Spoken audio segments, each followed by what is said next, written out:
तान गे। Mix by Yadav films Bhojpuri Sonbhadra चलो। ये बीच बाजारवा चलही छौरी सिनमा काहे तान गे।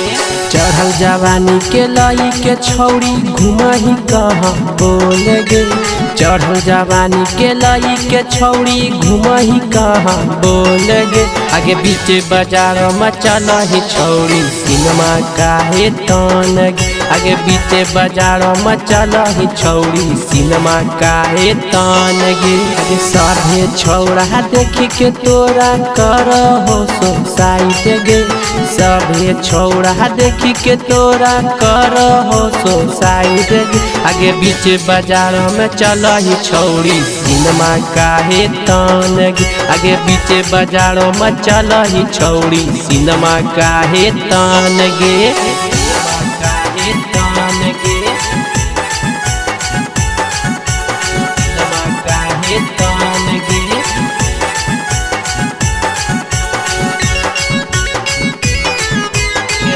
बाजार में चलही छौरी सिनमा काहे तान गे।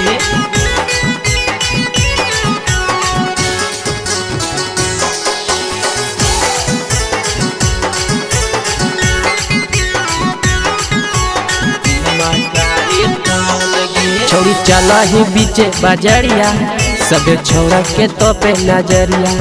आगे काहे चलही ऐसन के छौरी लइए ले तो मजा।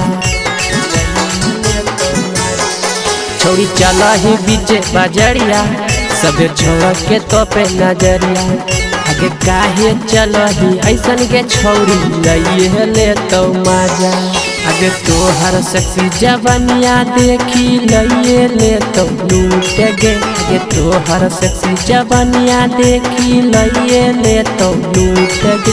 आगे बीचे बाजार में चलही छौरी सिनमा काहे तान गे। आगे बीचे बाजार में चलही छौरी सिनमा काहे तान गे।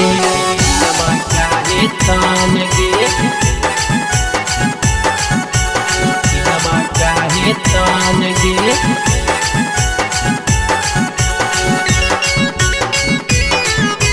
बीचे बाजार में चलही छौरी सिनमा काहे तान गे।